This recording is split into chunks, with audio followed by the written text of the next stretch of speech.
guy, 36 years old. He's going to be attempting to break the Guinness Book of World Records for fastest male marathon while wearing high heels. Oh, so I didn't get that part before. So it's male. So, yes. So a female has done it before, faster? I don't know. I gotta ask him. We have to see. He's apparently done this before.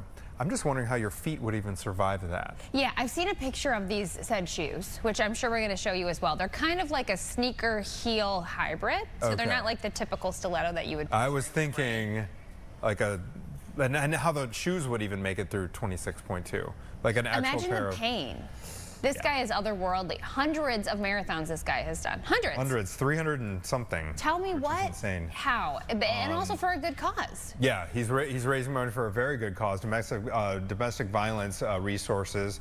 And this all comes because we have had so much news getting lost in the shuffle. The marathon is on Sunday, one of the biggest events in Chicago. Yes. And it's going to be a great weekend weather-wise. If any runners are tuning in right now and they're hoping for a good forecast, what are we looking at Sunday morning at this point? Did it change at all? What just hit me too is we've been showing live shots. One of our cameras points at the bean, or cloud gate, if you will. A lot of people out there, I bet it's visitors for the marathon. Yes. Yesterday, and I didn't realize yesterday they started closing off Columbus there too, by the way. So heads up if you are driving around. The roads are getting a little wonky out there because of this marathon business. Weather-wise, today it's mostly cloudy. We have the chance for a little bit of drizzle out there, but the temperatures are going to be in the upper 60s, which is where we should be for this time of year. I know there's some confusion, like, what are we supposed to be warmer than this, or is this where we're supposed to be? 66 is our normal high today, and that's what our high is going to be. So I think that's close to ideal. I ran one in a 90-degree heat. Oh, no. It was the worst. They had to actually close the course that year. I'm not surprised. It was 10-10-10 too. So it's 10-10-10, or it's 10-10 today. The marathon, the last one I ran was 10-10-10, so 2010. They had to actually close the course. So now, this weekend, the temperatures are going to be a little bit different. Tomorrow's in the 60s, but now on Sunday, I expect 70 as our 70s. That's a little on the warm side, but it could be worse. Too. Yeah, it could be worse. And it starts really early. The marathon usually steps off at around 6:50 or 7 a.m. So hoping that it's in range for folks. You get the majority of it in before it starts getting hot. All right, so we talked about the Guinness record, but and raising money. People run marathons for all kinds of different reasons, for different causes, for to come back from an injury, to mark a new period in their life. And we set out to the streets, and we have a piece prepared for you to kick off the show today on this eve of marathon weekend. Why do you run the Chicago Marathon? We got some really great responses, so check it out here. Hi, my name is Wes Eiler. I am running the Chicago Marathon 2025. I've been running marathons since 2015, and this will be my 25th. I got into running the marathons, and running was, I have to give it to my brother. He forced me into running cross country when I was in high school. The way I train and have trained is through joining the groups. Started off at Bussy Woods Running Group, and then ended up joining Kara. Now I'm a site coordinator there, and our training consists of about an 18-week training program. We get together to run the long runs on Saturdays, and then over the course of time, we build up the endurance to do the race. And why I like running the Chicago Marathon more than the others is just the community, the way to see the city. It's one of the faster courses. It's just one of the best experiences I've ever had with running the Chicago Marathon. Thank my wife, Joanna, and kids, Samantha and Emily, for supporting me and helping me along the way. My name is James Diamond, and I'm the head coach for the Chicago Area Runners Association. Chicago Area Runners Association, also called CARA. We are the largest running club in the Midwest. We offer a variety of programming, including free 5Ks around the city. We also offer training for the Chicago Marathon, which is the largest group training program in the country. We're anticipating between 1,700 and 1,800 athletes to finish the marathon on Sunday. We have first-time marathoners who are just trying to finish. We teach a run-walk cycle for them, and they might only run 4 days a week, building up to a 20-mile long run at the end of a training program. But we also have athletes that are more advanced. On Boston qualifying, those athletes might be running 6 to 7 days a week. I'm going on with 20 years of competing as an athlete. I ran on the middle school, high school, college level, and now I've graduated the marathon. So I'm still actively pursuing my own goals in the marathon. The next one's Houston in January, which I'm hoping I can go under 240 for the marathon with that. My name's Brett Geschke. I'm running Chicago Marathon for the 6th time in a row, and really looking forward to it on Sunday. So I'm on the board of directors for Chicago Area Runners Association. We train thousands of Chicagoans to get ready for the Chicago Marathon every year. We're out here on the lakefront path training Saturdays and Sundays. So I'm looking forward to running on behalf of Kara's racing team on Sunday. And I know everybody that trains with Kara is ready. So the marathon starts in Grant Park. It's 26.2 miles. You start out heading north up through Lincoln Park, Lakeview, turning around, heading back to the Loop, then back out to the United Center, heading west, before you come back, head down through, University Village, Pilsen, Chinatown, heading south, before you then finish back at Grant Park. Marathon training is a long ordeal. For me, it was 18 weeks. I trained with Chicago Area Runners Association, but those miles really add up. Here we are just a few days away from the race, and we're looking to cash in all those chips and run a fast time. Great piece there. Gives So me fun. goosebumps. Gives me goosebumps. All right, Anthony, brag away. Tell them what you just told me. I've done, okay, so I've done 2, and Yes. both of them played out very similarly in that I died the last 5 or 6 miles. So mile 20, I always say the parachute opened. So if I could give any advice to any first-time marathoners, it is to be disciplined about your pace and run within your limits those first 20 miles. There's a saying in marathoning that the race itself starts at mile 20. It starts at mile 20. And there is so much truth to that. So my first time, I ran a 3:04, which sounds like a pretty good time, but to me, I was only 24 years old at the time, so I was in good running shape. Yeah. Skinnier, I think I weighed in at like 140 back in those days. You're still 145. No, a little heavier these days. And what happened was we were going out. I ran with a friend, and we just, every split, we were doing like 620 miles, 640 miles, like 630 mile pace. Cruising. Just cruising. And then and I felt great, and all of a sudden at mile 20, it just, I had to run/walk the last 5 miles and came in at 3:04. When you do training, isn't there a certain point where you stop adding miles? Is that 20? So then you 20. Okay, so maybe that's why. Yeah, and my 20-mile run, my training run didn't go well at all. I remember hobbling back I lived on a Belmont Avenue at the time in an apartment. I just remember it's called bonking, where I think it's like something, your glycogen levels in your muscles, they just like stop working.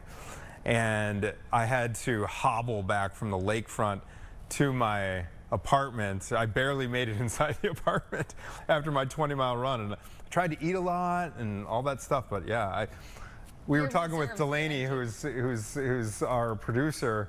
She's running on Sunday, and yeah, she's running. We wish her luck, and it is getting through those long runs. She had done her 20-mile training run, which is kind of the max you do.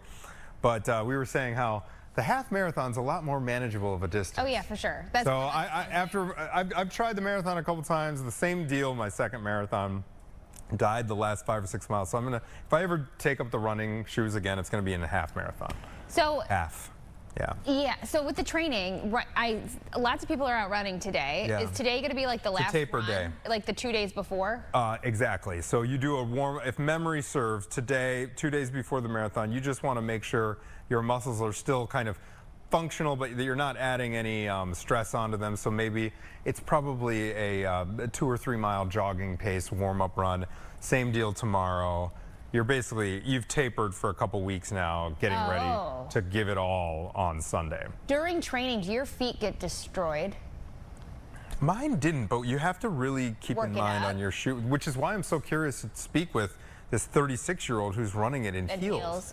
In heels. Yeah. And he's all doing it for this good cause. He's raised thousands already. But the weather is key, and just, again, pacing yourself. Running those even splits, I think, is a good idea. What about the spaghetti consumption the night before? The night is before? that still a thing? Yeah, I think it's still a thing. You want to make sure you're carved up. I think it's more of a tradition than anything. But yeah, You got to get that eating.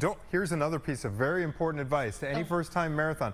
Don't eat anything or just do anything different than you're used to doing. So many first-time marathons make the mistake, I'm going to try gel packs for the first time, or a new pair of shorts, or anything. Don't do it. Don't do it. You'll regret that decision. You will regret. Do what you know, and do what your body knows. From shoes to attire to anything you're consuming, just don't change a thing to what you're already used to. Don't buy some new socks. No, don't change it. Socks. Do what you know. I like that idea. You know what I mean? Yeah. Because there's so many little variables. The weather we were talking about, but then like bathroom runs. What about the potty break? That's what I was Potty break, like, exactly. You the don't nerves get you in the morning. What is your tip and advice for people who are maybe in town just for the race? They don't live here. They've never done the Chicago Marathon before.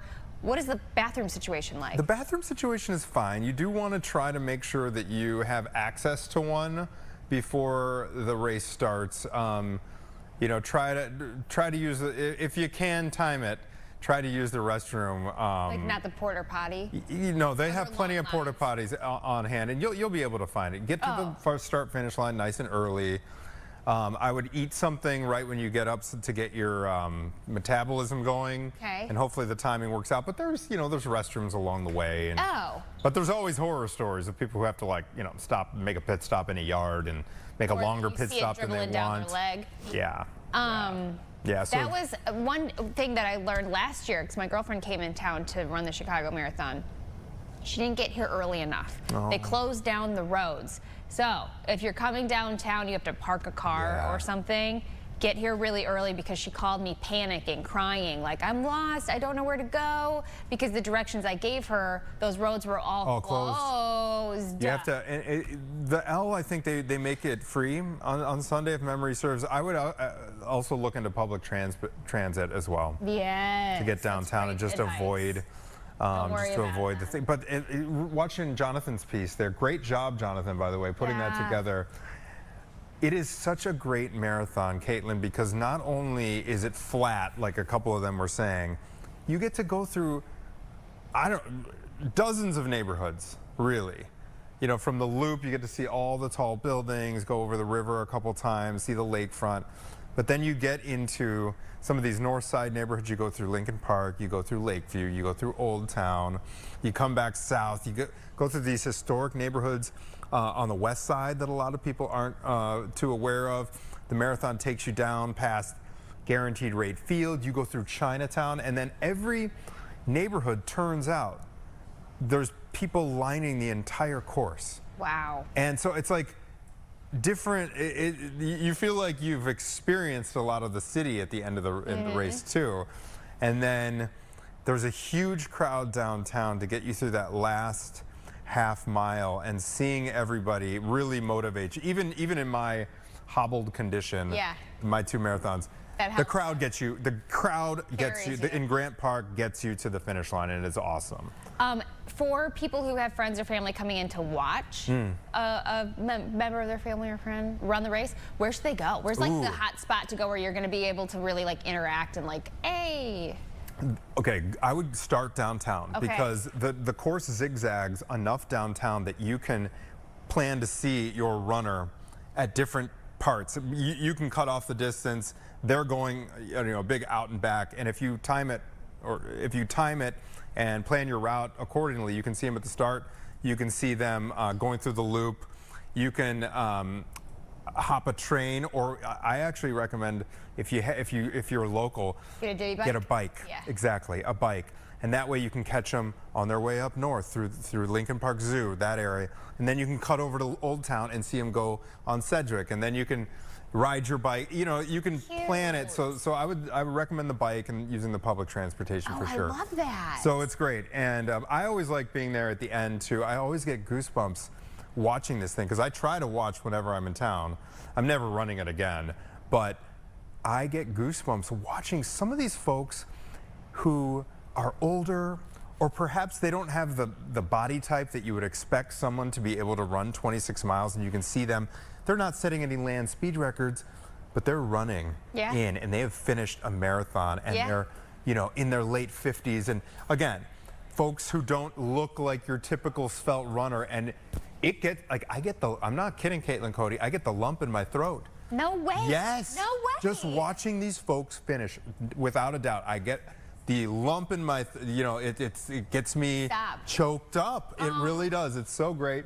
Do they cry? Congratulations to all the runners who do this. Do you see a lot of tears at the end? Yeah, I do. Yeah. I do. You saying that is making me tear up. What is that? I'm not blowing smoke either. So, have you ever gone downtown for Marathon Day or been working downtown on Marathon Day? I lived downtown my first year here, and I could see it from my apartment vantage point. But I've done a half marathon before, maybe twice. That's the ideal distance. But not a marathon. I don't think I've got the knees for it. Never again for me. Never again for me. Gotta take some collagen or something. I'm super excited for everyone running this year. It's the weather. I mean, yes, it's maybe a little warmer for some people's taste in the 70s, but trust me, I have to brave this thing in 90-degree weather. Okay, so dodge the bullet there. What should people do after the marathon? Where do you end? You drink beer. What's the first stop? You're a beer lover? Yeah. Drink one. It is the best beer you will ever have. It goes straight to your blood. I don't know how to describe it. Gut, right like away. Will Ferrell in Old School. It's so good when it hits your lips. Yeah. You know what I mean? And they have beer right for the runners right at the yes. Oh, yes. And it's one of the best beers you'll have. And then just plan on meeting your family and friends at like a local watering hole with a good pub.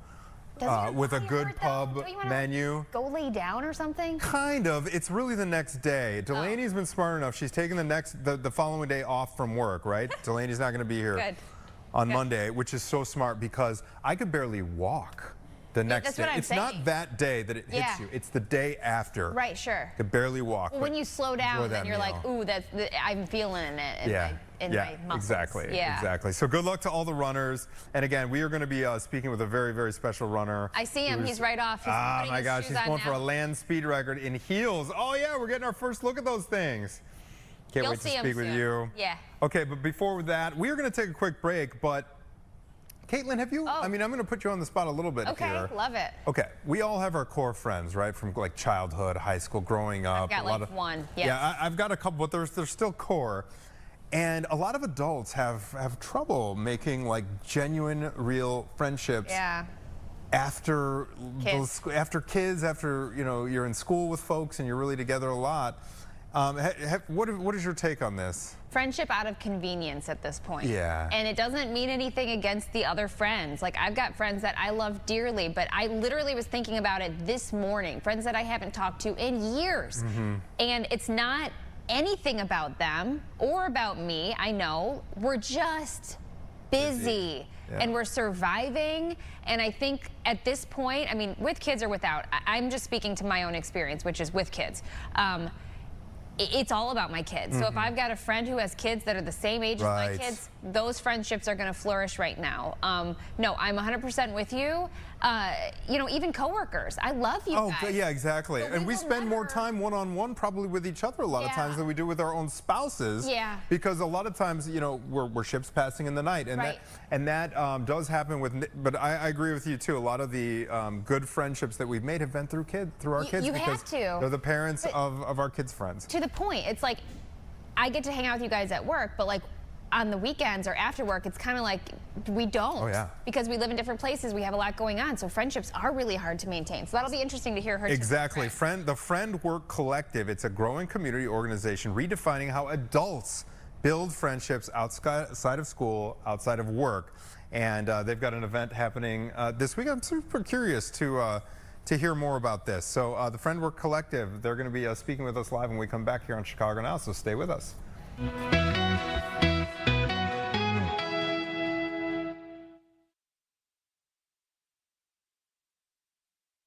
Lately, my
Welcome back. It's 10:21. We are talking about friendship and mental health, the power of connection.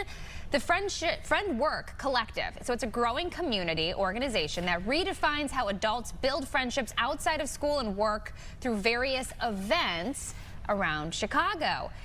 Designed with intention, making it easy and natural for people to connect outside of just our cell phones. With a mission to make friendship building accessible and fun, Friend Work combines creative event design, local partnerships, and a community-first mentality to foster genuine connection. So joining us is Ashley Comperta. Yes. Comperta. She's the founder. She's the founder of the Friend Work Collective, and Rosie Patterson is the Pilates instructor and member of the collective. So let's talk about the beginnings of this Friend Work Collective. How did it start? Why did it start? So this really was just something that was personal to me and something that happened with my own experiences in life. I was going through a time in life where I had just moved into the downtown area of the city, and I was like, oh my gosh, I was in a weird phase of life where I was like, I don't have these strong friend connections anymore. So I put myself out there and, you know, took it to social media to try and make friends and just posted about myself. And I had this influx of comments being like, oh my gosh, Sam would love to meet people. And I went on like over 30 one-on-one friend dates with like multiple people across the city. That's darling. Rosie being one of them. No way. Oh my gosh, how long ago was that? That was almost 2 years ago, 3 years ago? You have 2.5 years ago, something like that? Okay. Something like that. It all jumbles up. But yeah, I met her through the power of online connection.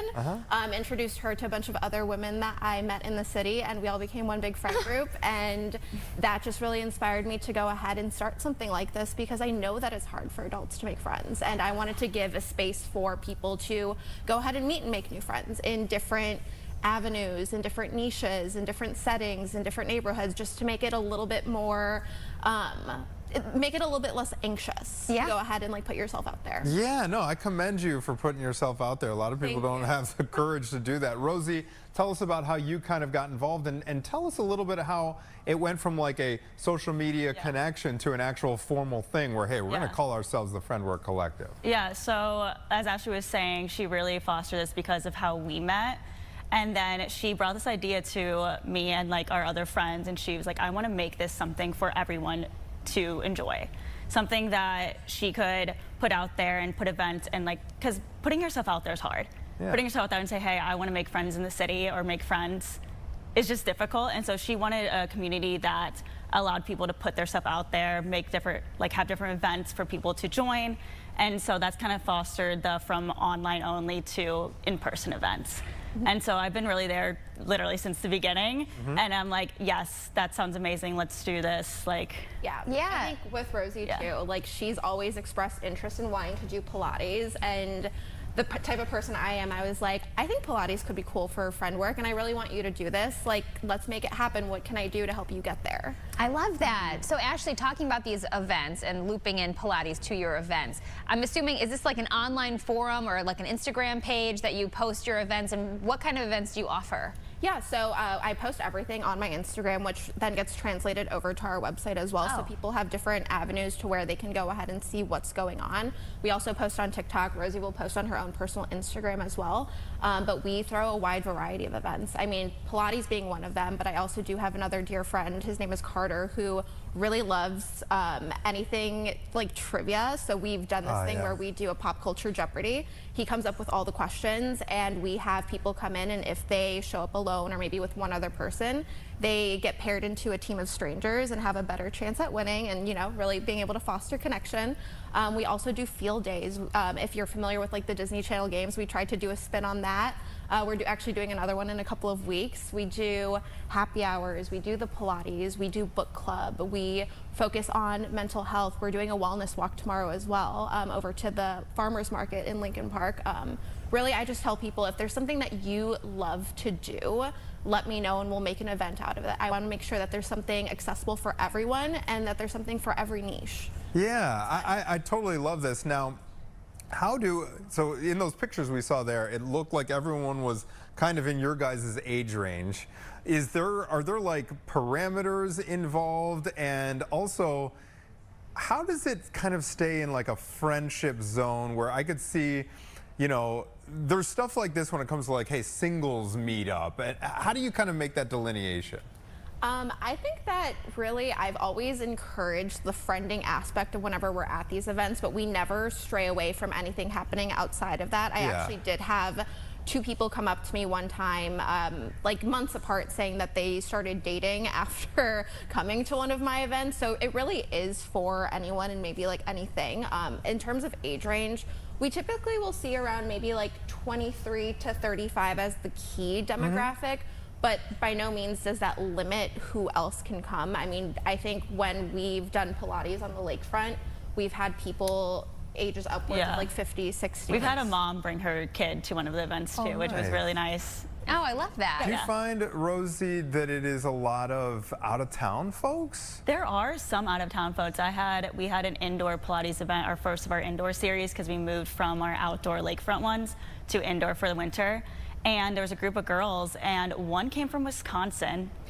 She was visiting a friend, but she still came from Wisconsin. And then there was a group of girls that came from Rosemont. I love that. So, I mean, just like traveling to the city just to partake in these events, and like not just Pilates, but the other events, we do see, I feel like, people from out of town coming. This reminds me of like when you go to college. I always encourage, like I know there's a stigma with sororities and fraternities. I joined a sorority when I was in college and it was the best decision ever because it's built-in friendships in this this group of people that you don't know. So it's kind of like a city thing. So this is on a bigger scale. You're moving to Chicago, you don't know many people. This is your way to make connection, and you can look out for each other too.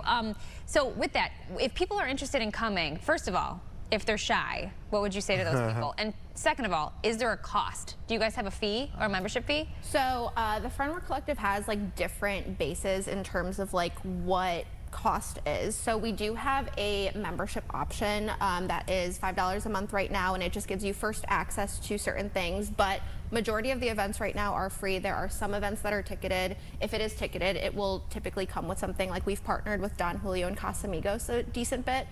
So whenever we do ticketed events with them, the guest pays the ticket fee, but the ticket fee usually will include drinks and food that come with their ticket. And then with Pilates, we were doing outdoor Pilates for free during the entirety of the summer, and now that we're indoors, we do, I think, like a $10 or $15 ticket. I love it. I love it.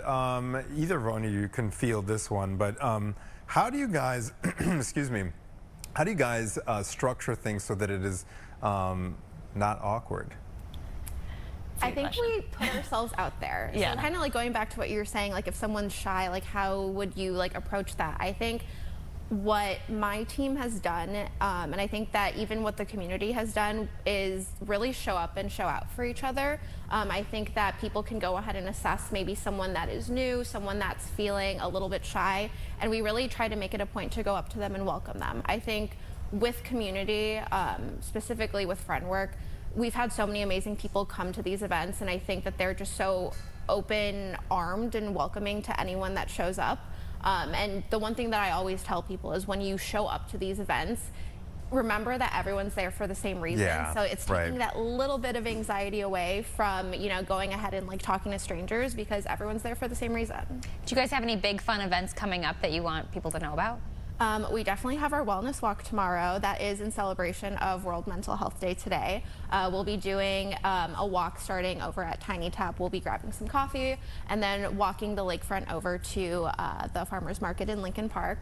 Aside from that, we have a bunch of other fun events coming up. I mean, Pop Culture Jeopardy is always one of my favorites. That is going to be next on October 28th or 27th, whichever the Tuesday is. It's going to be Halloween themed, so people can come in costume and get some extra points over. It'll be a lot of fun. Is that at like a bar or something like that? We do it at Headquarters Beercade over in like the near North, River North area. Nice. I love that. Rosie, so you're a Pilates instructor. Some of these activities, I mean, notwithstanding the trivia thing, involve movement. Can you talk about the importance of that and why that works as kind of a, I don't want to say icebreaker, but something that connects folks? So I think, I mean, movement is great for everyone, just getting yourself out there, moving your body. And I think with the Friendwork Collective, it really helps because a lot of people come alone to these Pilates events because it's easy to go to a workout class and just like come by yourself and leave by yourself. But with the Friendwork Collective, they come and then they foster new connections through there. So they can come alone, and then I've seen a lot of people who come alone and then they start talking to someone, and I see that they're talking, and I go up to them and like introduce myself, and it seems like they've known each other forever, and they're like, oh, we just met.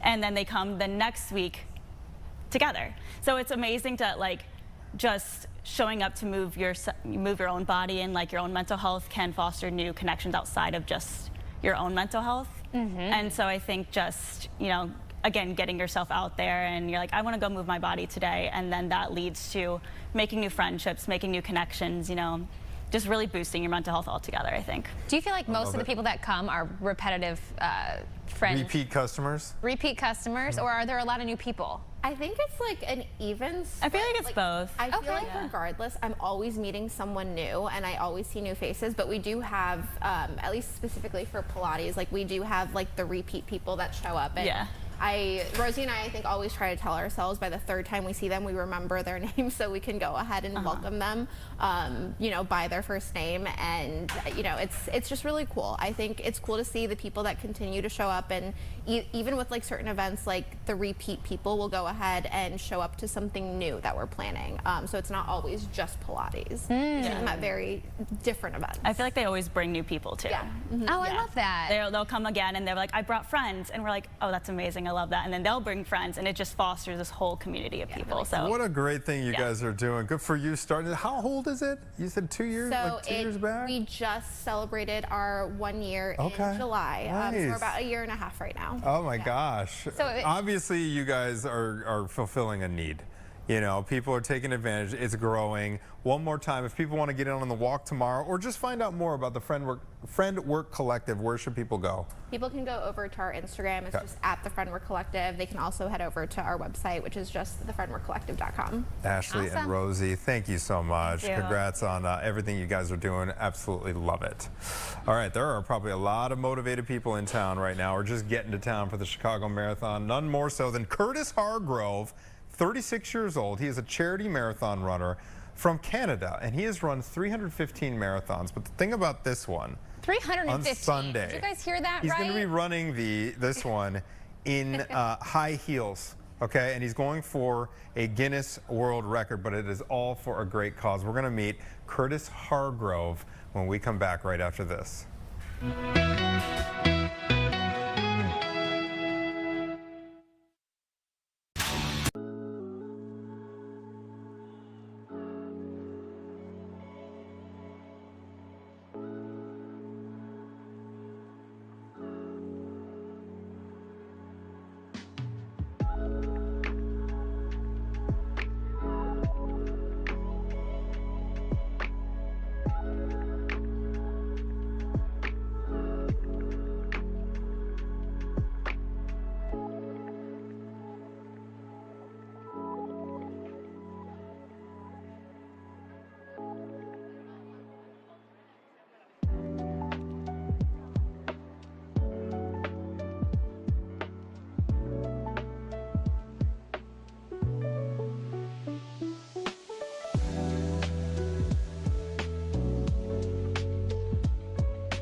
Curtis Hargrove is a 36-year-old charity marathon runner. He hails from Cold Lake, Alberta, So this weather in Chicago during the winter probably won't faze this man. No. Although it's going to be nice on Sunday. So far, he has raised over $500,000 for a number of charities. He's run over 300 marathons. He's going for a world record on Sunday.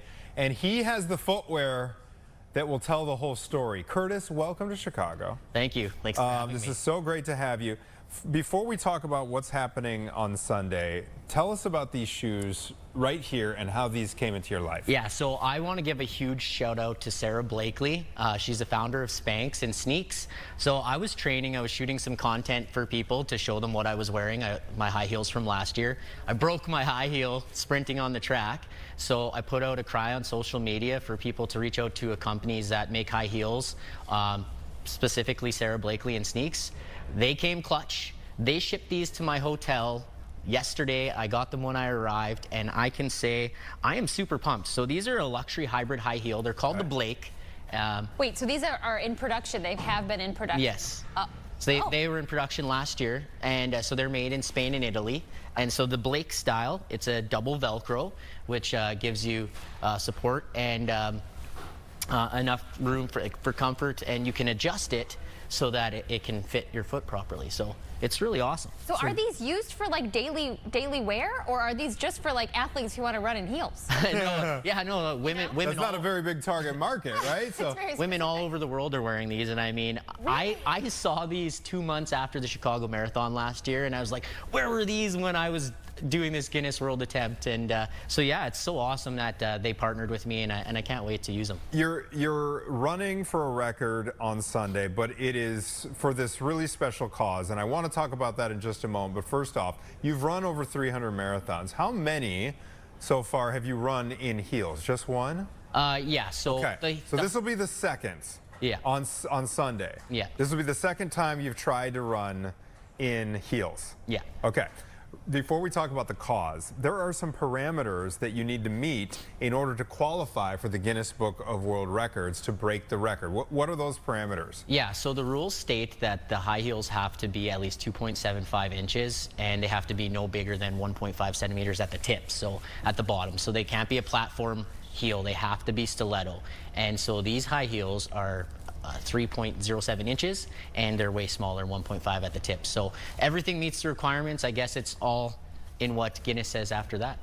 I want to know, you've run over 300 marathons. You are a super athlete. Have you always been a runner? How has this happened to you in your journey of running all these marathons? Yeah, so my uncle Peter actually got me into my first marathon when I was 15. I did a lot of cross country track and field growing up. I won the 19 under category with a time of 3:57.42, and I kind of got hooked. And then so my grandfather, who's been a huge role model in my life, raised hundreds of thousands for charities. Unfortunately, he passed away a couple years ago of cancer. When he was diagnosed with cancer when I was 18, after I graduated, I said I'd run for my grandfather and Terry Fox. He's our Canadian hero. So I did 34 marathons in 34 days across Alberta and BC, raising 50 grand for the Terry Fox Foundation. 34 marathons in 34 days. Yeah. You did a marathon a day? Yeah.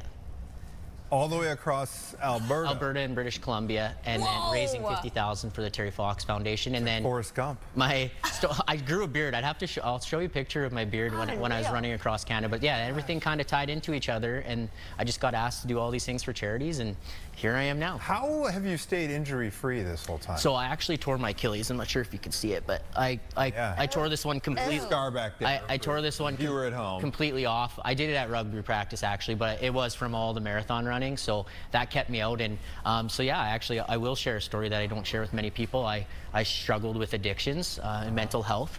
I got into drugs, something that I'd never been in my life. Actually, October 2nd, I was 5 years drug-free. Congratulations. The Chicago Marathon really opened my eyes last year, getting back into the things I love doing, giving back to charity, running for people in need. And the overwhelming amount of support I got here in Chicago opened my eyes. And then, our story kind of went viral last year, and I got picked up by a bunch of charities, and now I'm on a mission to do all 7 world majors in 12 months. The 7 world majors, I want to run through those in just a second, but the current charity that you are supporting right now is the Network Against Domestic Violence. How did you choose this particular cause? And is there like a symbolic connection at all between, doing, you're a male in high heels, running a marathon? Just talk about that. Yeah, so the the marathon in high heels. So the event is called the Walk a Mile. So it's where men walk a mile in high heels to show their support for women and children. So it's to put ourselves in those women's shoes to what they go through. And I think it's very important for us as males to step up for our women and children. We need to stand up against the abusers, and we need to use our voice, and that's why I'm using my platform. So I reached out to Esmeralda and them, and I said I would only do it again if I had these, and Sneaks reach out to me. And so, you know, they're looking for some significant funding because there's talks about costs being cut, $500,000 being cut towards their hotlines. And so the hotlines have doubled since 2019, over 50,000 calls. Last year alone, they had 120 sleepless nights. So that's beds and cribs for women and children. And I think it was a 72% rate of, you know, calls and stuff that aren't being, you know, aren't being fielded because of the cuts. Yeah, because like there's so much need, and like I said, like the city of Chicago is amazing to me, and yeah, I mean, even when I was running for my charity in Canada, I got donations from here and all over the world, but now I feel like I want to make an impact here in Chicago. The Network Against Domestic Violence actually covers 92 counties out of 98 in the state of Illinois, so it's very important they get this funding, and I couldn't be happier to run for them. So if people still want to contribute, do you have your line still open for people to donate? Yeah, so my goal is $2,100. I'm sitting at about $435 right now because I've been doing for various charities, so I really want to push that. Like I think we could blow it out of the water. Yeah. So I do have a link on my Instagram and Facebook, and I can give you guys the link. Let's get your handles right now. Without further ado, where can people find your Instagram and Facebook so they can donate? So we got to get you to the $2,100 mark. You're at $435 right now. Okay, we got to get that up. And so yeah, my Instagram, Facebook, TikTok is chargrove15. Oh, there we go. I post all my live videos and everything, and you guys will be seeing, you know, in the moment live videos because I have to record it. I don't have anybody running with me, so I got to record every couple kilometers or miles just for Guinness's. Yeah, you need to document. And like at the end of the day, I said, like, the record attempt is just a way to get recognition for the charity. It gets people talking. It gets people thinking, right? At the end of the day, the record doesn't matter. Yeah. I'm doing this for the women and children. You know, I didn't do it last year. You know, it took me 7 hours last year, and I hurt, but like I said, it's for a wonderful cause, and I couldn't be happy. What, out of curiosity, I know it doesn't matter, but what is the record? So it's 5 hours and 13 minutes. Oh, goodness. And so, like, my fastest ever marathon was a 2:56. Whoa. I'm nowhere near that anymore. Like, I'm running like 3:30s and stuff right now. I had a really bad Berlin. I think I ran a 4:56 in Berlin. The heat got to me, and I was struggling with heart rate. Been there. You know, like I said, I love these shoes. Could make it possible, though. You know what? 5 hours. Because like, what would be a target marathon time in regular shoes right now? Ballpark, like 3:30? Did you say? For me, yeah, probably like a 3:30ish. Yeah. Right now, just because I'm not in the shape I was, and it's funny because I was actually talking to the Guinness World Record holder right now, like just before I came on here, because he saw the new heels, and he's like, wow, you've got this all figured out. He's like, I'm kind of worried, but yeah, we've been chatting. It's been nice because now there's another gentleman too. Totally. The record in December. He should support a similar cause at least. He's not from America. No, he's from the UK. He's from the UK. Oh, he's awesome. He's been so supportive in messaging me, and it's nice to have these people, right? Because, like, yes, it's competitive nature, but like I said, we're all doing it for causes. Totally. And that's the most important part. I was looking at some of the video that you had up there. You had these red high heels. Speaking of these shoes versus the ones that you wore before, you didn't even have socks on there. Look at this picture. This got them all bandaged up What there. did your feet look like after you ran in these Oh, you don't want to see what my feet looked like. They were terrible. They were all cut up. So I got taped up at kilometer 26 last year, and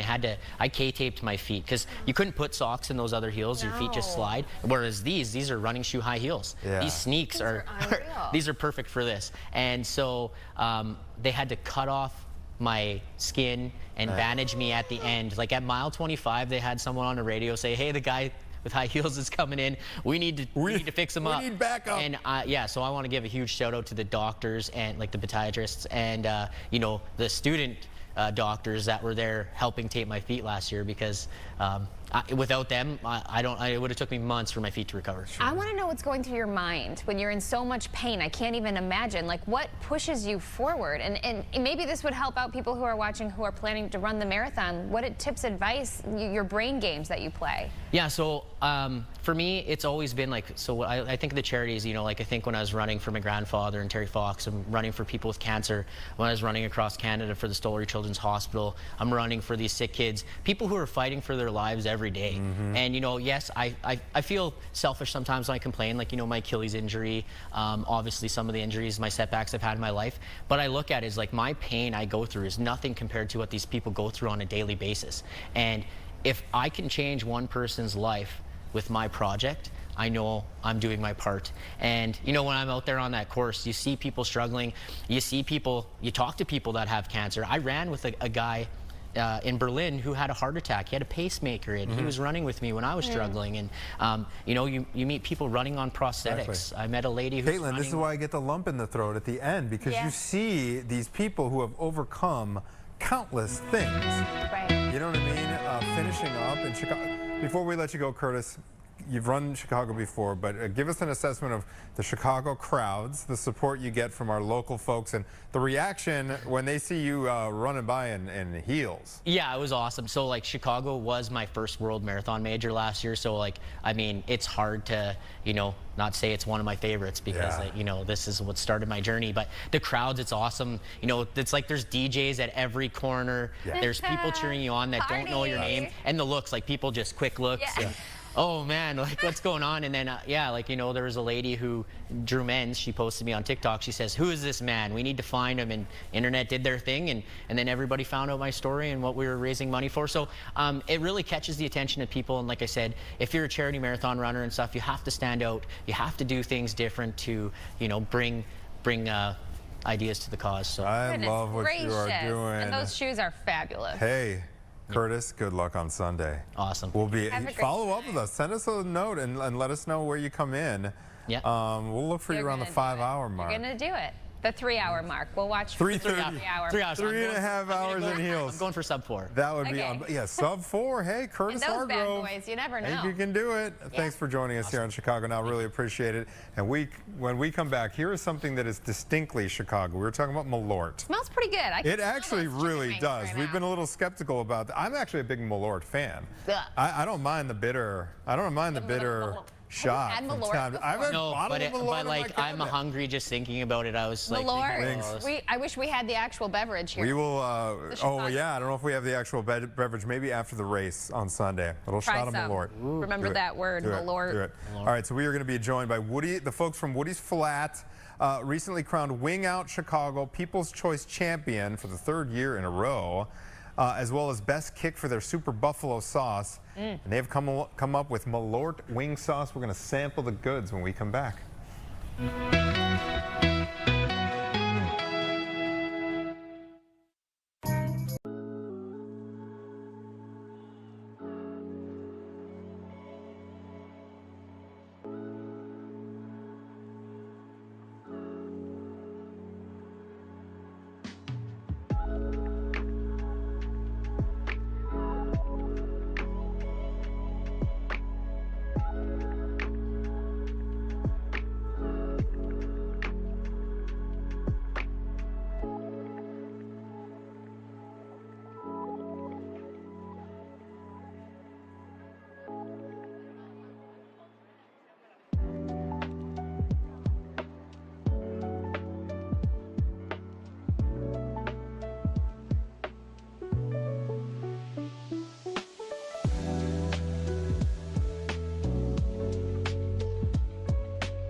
dig into some wings this morning, Anthony. Good morning. You know I'm down. Okay, so what we have here is a display. There's 3 different kinds of wings, but we're really going to be focusing on your Malört wing sauce. This is, by the way, right here. Woody's Flat Malört wings. This is the sauce of the month at Wing Out Chicago. They won the People's Choice Champion for the 3rd year in a row, as well as Best Kick for their Super Look at the Buffalo trophies. sauce. Yeah, so this is Sean Gibala. He's the Woody's Flat General Manager.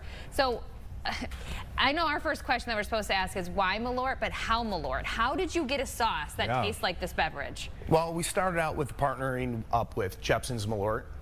They helped us collaborate together with our marketing team, and along with our corporate chef, Jim Heflin, we ended up putting together something that I'd like to say is about as close to drinking a shot of Malört that you're ever going to get, besides actually drinking a shot of Malört. Did you use the Malört? Yes, we did. Sauce? Okay. Yes. Okay. And so this debuted, because this is limited time. What is the limited time on it? It's all of October. Okay. It's something that we want to do kind of fun. It's October, Yeah. it's Halloween, it's festival time, and we figured this would be kind of fun. What kind of response has it gotten so far? We're 10 days into October. So we're getting a lot of response, a lot of feedback of people wanting to come in and try it. And I always come in and I tell them, I'm like, look, if you want to try this and have some fun with it, at least fill your belly with things that you're going to enjoy, because the Malört flavor is going to play with your taste buds in your mouth. So I say, try that after the fact. I'm ready. Have some fun with the other stuff, the award-winning sweet bourbon, the award-winning super buff. Then go for the Malört. I'm going to go for the Malört right now. You'll see a nice sweet note at the beginning, and then bam, it's a shot of Malört. The Malört face. Yes. Let's talk about your restaurant. You mentioned these other 2 flavors that you have that are award-winning. So what makes your restaurant stand out? Is it the wings that make your place special? So I'd like to say it's a 2-part thing. Our customer service is what I believe is top-notch, because we want to treat each and every guest as though they're walking into their own personal home. That's the start. That's our mission. Then we come up with our wings, and we designed our wings, the cooking process, the science behind it. We do it a little differently, which ends up allowing us to win competition after competition after competition. So I'd like to say, for the most part, anybody that comes in our place, I don't care if you're from Buffalo or anywhere else, you come and try our wings, and I will tell you the same thing I tell everybody.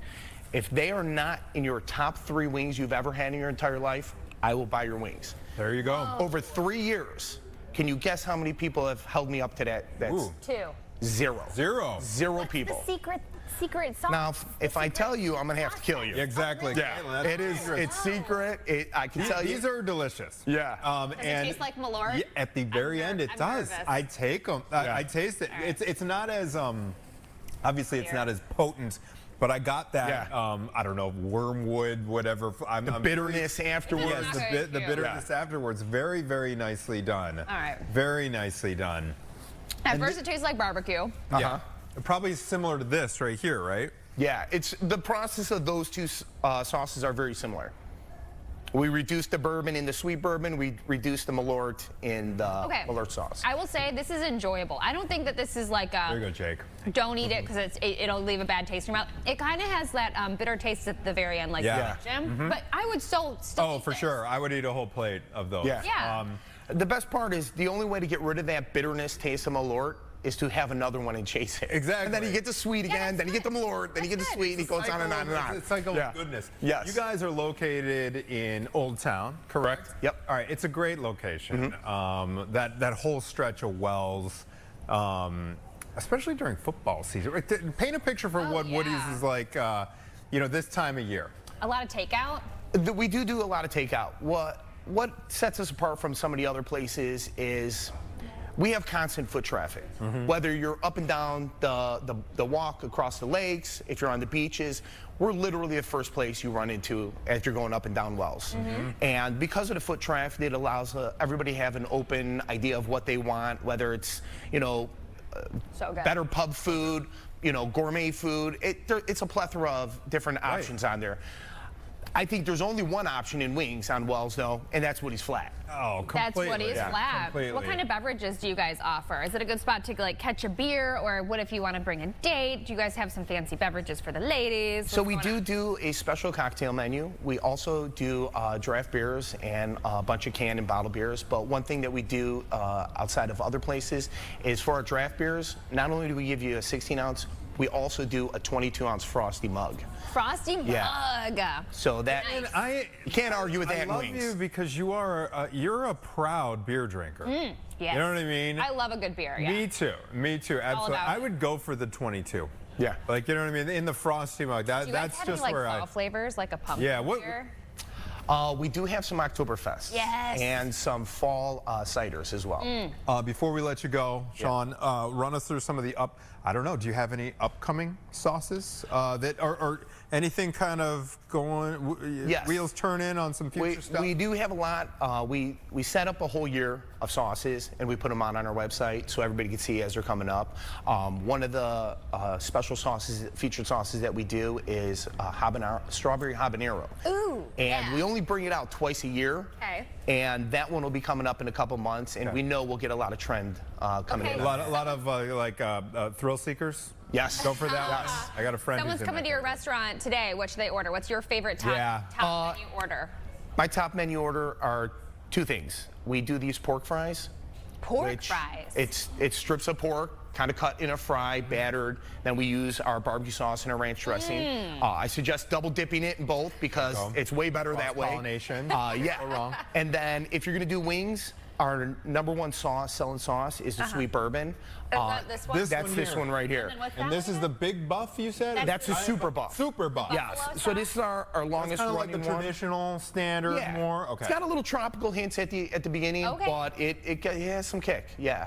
I'm gonna You know what, those I mean, two. it's occurring to me. You know how there's like master sommeliers? Yes. There needs to be A saucier. exactly. Saucier. A master saucier. Exactly.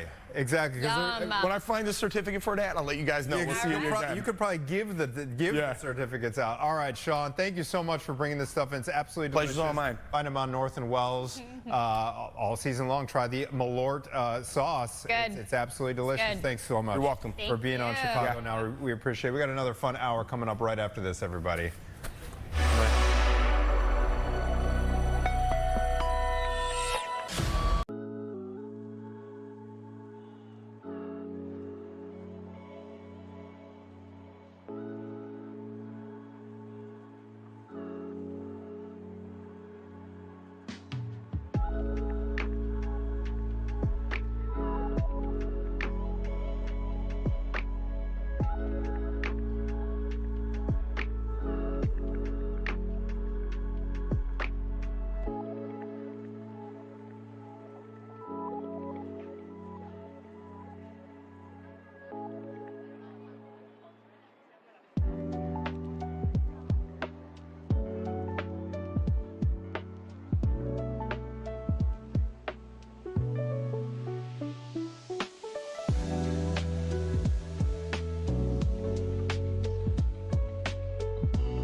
I just asked the stupidest question.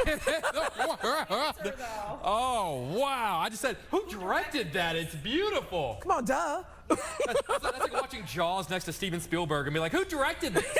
It's good. Artists, you know, through and through music, through acting. I mean, so I'm not surprised. So I knew the answer, but that's It because shouldn't surprise me. Yeah, I mean, I think she just exudes art. So to Rhonda Jones, thank you so much for being with us to start this 11 o'clock hour of Chicago. Jacob's been forever in a day. I feel like we've all been on this journey. You were there at when Empire kicked off, and yeah. I mean, it was seismic, and you've just kept moving in that direction. I mean, that's what Eagles do, right? We just soar. What's interesting is that I talk to Toronto, maybe once every 2 weeks. We touch base and, you know, check in on life. So I know about a lot of the happenings in your life. You have this hit show on OWN. Let's start there. Tell us about how you landed that show and where is it today? You want a Cliff Note hanger or? Give me a Cliff Note hanger, yeah. I remember this was back in 2022. I had went to LA. I stayed out there for about a year. That was the longest I ever stayed in LA, just to clear my mind. And I remember my manager calling me saying, hey, you know, Oprah is looking for a new TV show for this dating show, and they threw your name in the bag, and they said, that's interesting. And after that, I interviewed for it. They hired me, and I asked my producer at the time, and I said, what made you hire? Because I'm single, and I don't know much about dating. And he said, oh, I came across a video on YouTube of you rapping. So I always tell people, you never know who's watching. And the whole time I'm thinking I'm gonna book a job because of, you know, my expertise, but no, they love my personality, and the rest has been history. And now we're going into our 3rd season. Congratulations. Thank you, thank you. The Never Ever Mets is the name of the show, in case you guys haven't checked it out on OWN. It is funny, heartbreaking sometimes too. These people have been dating like for years, some for months, and they've never met each other in person. And I bring them under one roof to see if their love can withstand the real world. It's a boo-boo show. How quickly do you know, whenever you see two people, has there ever been a moment where you're like, nope, that's all the time. All the time. All the time. You know when the chemistry is there. The show, since you've gotten so good at it on the show, do you ever? No, my job is to tell them right then and there. We test the love right then and there, but ultimately it's up to them to decide whether or not they're going to leave their house together or they're going to leave and go home separately. Some of them go home together, some of them, they don't last. I think that's the testament of relationships, right? Yeah. Like that happens in real life anyway. Tell us about Dearly Beloved. Dearly Beloved. Dearly Beloved. Yes, yes. It's a love letter to my deceased mom. I decided to make an album curating a bunch of songs, basically expressing all the things that I was not able to tell her while she was alive. And it's been amazing. It's been actually a pinnacle to my healing. Yeah. What's been the biggest realization? Because obviously you're probably unlocking a lot of doors that you didn't even know where the key was when you start putting pen to paper. Over the course of doing this, what was sort of the biggest revelation you had about yourself and your mother and your relationship with your mother? Honestly, I always tell people we know nothing about nothing. Sure. Nobody taught us how to be a good mother, a good friend, a good sister, a good anything. This life that we're living is all trial and error. We're all figuring it out. And one thing I realized that me and my mother, we did have a complicated relationship. And it wasn't until I was able to express myself on these songs that, oh, my mother only knew what she knew. She was a product of her environment. And so am I. And so are the people who walk amongst us. But it's up to us to be able to be empathetic and have grace to give not just our friends, our parents, just people in general. And one of the things I did realize about myself is that I'm human.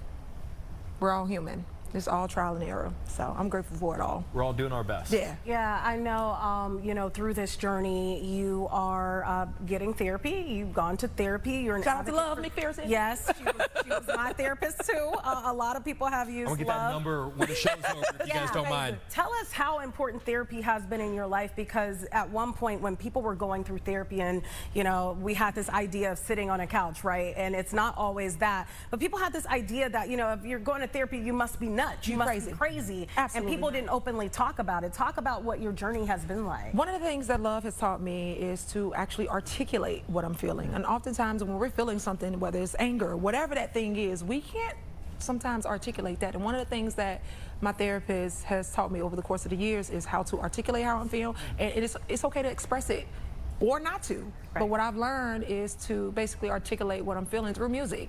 And I've turned my pain into purpose. I love that. Yeah. I mean, just therapized me. I mean, I feel like sometimes Therapized, is that a word? It's a word. Therapized. You know that's a word. Therapized music. Listen, on television, you say something with enough authority. It could be a word. Even if it's not in Webster, they go, well, he said it with confidence, so it must be a thing.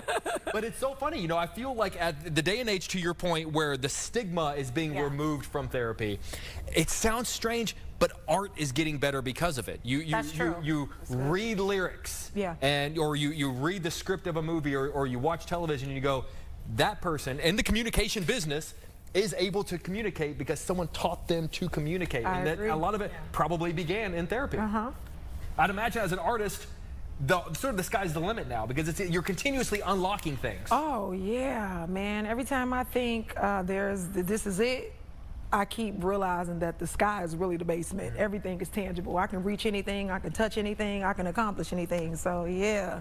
But you don't know what you don't know, because so imagine as this process continues, the lyrics that you're going to write in 10 years. Imagine the script that you're going to write in 15 years, because and you're going to be able to look back and go, I had no idea until these things sort of become unlocked. And that's what I love about art. You get to play.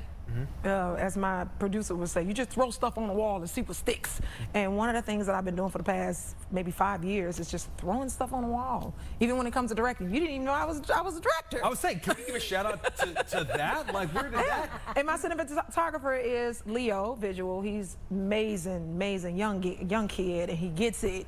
And we've been working together for about 5 years now. He's the only person I allow to touch my project. He gets it. He sees it. But I remember when you and I would talk during the Empire days, we would, I would want to talk about Taraji or, and you would say, okay, yeah, but like the DP on that episode, and you always, you had an eye instantly for, I hate this expression, I hate this line, but what they refer to as the below the line folks, the people that aren't the names on the TV camera, spots, but like the behind the scenes of what's going on. You always had an eye on that. And without them, we're nothing. Exactly right. We stand on the shoulders of people who do their jobs better than we do ours. Responsible for everything. So February 1st, 2026, that is the Grammys. Yes. And I saw that you posted that the Grammys sent you an email. Talk about it. What does this mean? What does this mean, This Rhonda? means that I submitted my project and they accepted out of thousands of projects that may have been submitted, and I am now considered not for one, but 2 Grammys. You see, God said here's double for your trouble. I love the clapping on a Friday. Clapping. And had you ever received an email from and submitted and received that? Never. Before, so this is the first time for you? This is my first time, and the fact that it's an album attributed to my mother makes it that much more bittersweet. I'm excited that I get to honor my mom's legacy. I get to give her a voice because, and truth be told, she never had one. So I'm just super ecstatic that this project is doing what it's doing and that people are receiving it well. Yeah. Do you find that even though this album is so specific to you and your story with your mom, that other people are kind of feeling that it's about them? Because I feel like that's the great thing about art is even though someone can write about themselves, if it's done well, I could hear it and think, about my mom, or Tia could hear about her mom. My mom loves Tia, by the way. But I love Tia. Everybody loves Tia. But like, are you getting that sort of reaction? Absolutely. I did a show back in May. It was a Mother's Day tribute, and the outcome was amazing. The show was sold out. We actually had to post more tickets because the show had sold out. And when I got done, and maybe a few days after I posted a recap of everything, I was really amazed at how many people did find the album relatable. And the people who do have mothers who are still alive, they say, hey, you know what? I was glad I came to your show because you made me realize I needed to mend some things with my mother, and my mother is still here. So to the people whose mother is still here and alive, you only get one. You only get one mama. So y'all fix it, get it together, because you're here today, gone today. Run us through some of the songs and maybe some of the meaning behind some of the songs that are on this album. So the title itself, Dearly Beloved, and after every song I'll say Sincerely Beloved, meaning dear mama and then sincerely beloved. So I am still an extension of my mother, and beloved. I remember seeing a sash on the flower stands at the funeral, and it said beloved mother, sister, daughter. So the beloved is for my mother, and I just wanted to do a compilation of start to finish of how I felt, and it was a slow build. And I remember letting Rhyme Fest listen to a couple songs. He said, it's not deep enough. you ain't saying nothing. You didn't. I said, well, you get to the third or fourth song. I'm not gonna just spill it all out right away. But one of my favorite songs is called Mama Said I Got You. And it talks about how I wasn't taught a lot of things. So I didn't really know how to maneuver in the world because I was so naive because my mother did not teach me these things. And my grandmother, who raised me and my 8 siblings, we were actually sheltered. I just jumped off the porch. And I remember saying in the lyrics, like, Mama, how come you never taught me these things? How come you never taught me this? Or how come you never taught me that? And I began to proceed and say, how could my mama teach me anything if she didn't even know? Right. She didn't know. And that's why I always say we know nothing about nothing. That's why it's so important for us to give each other grace. Before your mother passed, did you have, like, I know you're going through therapy, but did you have something that you wanted to always talk to her about or say? Because we hear when people lose a mom, lose a father, it was something that they always wanted to say and they never got that opportunity. Yeah. Was there something that deep down on the inside of Taronda you wanted to say, and maybe now you're saying it in music, but you never got to say it to your mom? I was extremely hard on I was my mother's mother. I was a mother to my mother. And one of the things, I don't regret being hard on her because she needed it. We only give the people what they need when they need it. And I know my other siblings, they will hinder her, give her whatever she wants whenever she asks for, but oftentimes I would make her work for it. Only thing I regret is not telling her I love her enough. I never expressed that enough. And she knew it. She loved her kids, because everything she would post, it will always be about her kids. But one of the things that I regret is not telling her I love her enough. Instead, I was always telling her what she would do wrong and how can we fix it, but it was never, I'm proud of you or I love you. I never gave the grace. But that's why we live and we learn. So now the people that I have in my life who are here, I'm making sure that I'm graceful. I'm making sure that I give them their flowers while they're still here. I'm real big on that. And anybody who knows me, I give men flowers and they look at me like I'm strange. Flowers? Yeah. Why are you still here living and breathing? Are you the oldest of your siblings? I am not. I'm the middle child. I'm the problem child. I always wanted to ask you that because you have like a mother, like kind of like compassion element. I'm a Cancer. You know, we're the mothers of the zodiac sign. That's true. So we're very nurturing and very compassionate. I do get that a lot, though. I think life basically transformed me into the woman that I am today. I've been through a lot. Yeah. So I'm at a point in my life, and I've reached the age where it's just I only want peace. I come in peace. So I think just making sure that I show up in a way where everybody feels the love. I remember not getting that. I remember not being able to feel seen, feel heard. And I just want to be a representation and a reminder of what that looks and feel like. I feel like you need a movie about your life. I was just thinking. Or like a book that turns into a movie. Is that something that you've thought about? Telling your life story with, because you have a lot of siblings. I don't want to traumatize the people now with my life story. My goodness. But no, I get that a lot. Elements of it. I get that a lot. Before I started directing and stuff, I remember Tisha Campbell, she was like, "So you need a book." I said, and talk about what? She said, well, I love listening to you talk. I love listening to you talk. So yeah, you have a way of captivating people. You do. But the thing is that, you know, your story is still ever going. So how do you know, well, now's the time? When it's by the time you got to the end, what, volume 1? Yeah. Maybe? Like, I hate to, like, nothing drives me crazier than when people put their heart and their soul into a project and then the interviewer goes, yeah, that's great. So what's next, though? Yeah. But I've got to, I mean, like, after something like this and people are responding the way they are, I mean, listen, the Grammy love is amazing. I'm loving the idea of someone picking up the phone and calling their mom. You had that impact on people. Where do you go? Like, do you have an idea of what the next project might be? The sky's the basement. I love that. The sky's the basement. I've never heard that before. You know, they say somebody lied when they said the sky's the limit, because after all, they did find footprints on the moon. The sky is the basement. Everything is tangible. Anything you want to do, you can do it. For me, I am working on another album called Funk in the Trunk. Shout out to my brother Wes Julian. Now, what is this one about? It's disco. It's fun. I'm getting in my fun bag. I'm ready to have some fun. Okay, I'm ready to take off things, not clothes, just layers of me. Okay. I'm ready I'm like, wait a minute. Not clothes. Wes Julian. Wes Julian. He's my producer, and Kala is the one who produced Dearly Beloved. And shout out to everybody who had a hand in it: Chris Classic, Napalm, Vo, Sandy Red, Kia Trammell. Yeah, man, it's a special project. And then I'm always dibbling dabbling and directing. So I direct music videos now. So I've been. That's awesome. Thank you. Thank you. Thank Is you. there a through line between you're putting pen to paper and you're writing these beautiful lyrics, you're creating these songs, but then also you've got this eye behind the camera? It's a different muscle, I'd imagine. It is. There a constant between the two of them, or is it like leg day and arm day at the gym? Two completely different things. Who be doing that at the gym? Clearly not me. I've just heard about them. Arm day, leg I've day. heard. Listen, I tried going to the gym. That weights are real heavy. Did y'all see me sit down? Because I was definitely working leg day. Sounds when I get up there. My goodness, shout out to Bo. Thank you, Bo, for these new legs, new set of legs. Honestly, when you're gifted, it's a difference between being gifted and talented. When you're just gifted, it just oozes out of you. Yeah. I think when God give you a vision, you just gotta go. Don't wait, create. Don't wait, create. I love that. Yeah. Where can people hear Dearly Beloved? Is it on all streaming platforms? It's streaming everywhere. Tidal, Spotify, iTunes, YouTube. I don't know what the other music platforms are, but you can find it any and everywhere. And if you are a voting member of the Recording Academy, I am asking you to please consider me. Just consider a sister.